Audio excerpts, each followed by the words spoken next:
नमस्कार दोस्तों, दुनिया में ऐसे बहुत कम लोग होंगे जिन्हें प्लेन में बैठना पसंद नहीं होगा।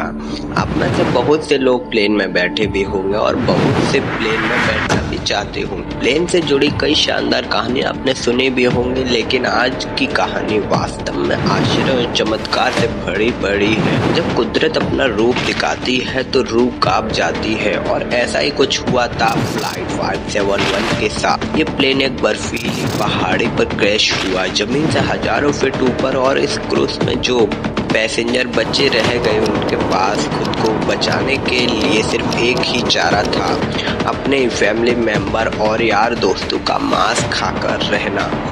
फ्लाइट 571 की कहानी, चाहे इसे आप मानव इतिहास की सबसे बड़ी क्रूरता कहो, चाहे इसे दुनिया का सबसे बड़ा चमत्कार, इस स्टोरी को सुनने के बाद शायद ही आप कभी प्लेन में बैठो।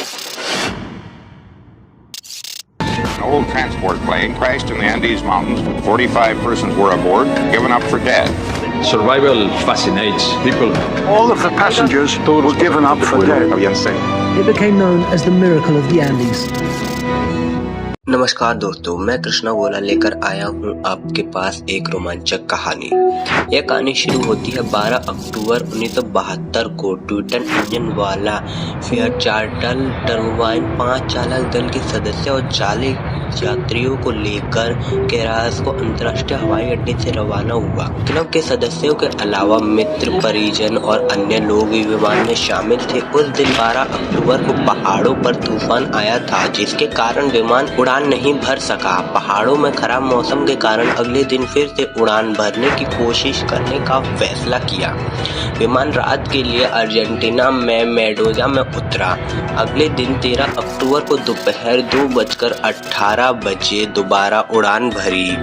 पायलट ने सुनिश्चित किया कि मौसम साफ हो गया है। हालांकि सेटिंगानो मेडाजो के पश्चिम में स्थित था। फेयरचार्टल लगभग 22,500 फीट यानी 6,900 मीटर से अधिक ऊंचाई पर उड़ान भरने के लिए नहीं बनाया गया था। उड़ान भरने के लगभग 1 घंटे बाद पायलट ने एयर कंट्रोलर को सुनिश्चित किया कि वह दर्रे के ऊपर से उड़ान भर रहा है, और उसके कुछ ही समय बाद उसने रेडियो पर बताया कि वह सैंटियागो से लगभग 110 मील यानी 178 किलोमीटर दक्षिण में चिली की क्वारियो में पहुंच गया है और उत्तर की ओर मुड़ गया है। हालांकि पायलट ने विमान के स्थान का गलत अनुमान लगाया था, जो अभी की एंडीज में था। गलती से अनजाने में नियंत्रकों ने उसे लैंडिंग की तैयारी में नीचे उतारने की अनुमति दे दी। विमान सेटिंगानो के काफी करीब था, लेकिन अभी भी पहाड़ों में था। चूंकि शहर के ठीक बगल में ऊंचे ऊंचे पहाड़ है, इसी समय विमान के चारों ओर बादल इकट्ठा हो गए।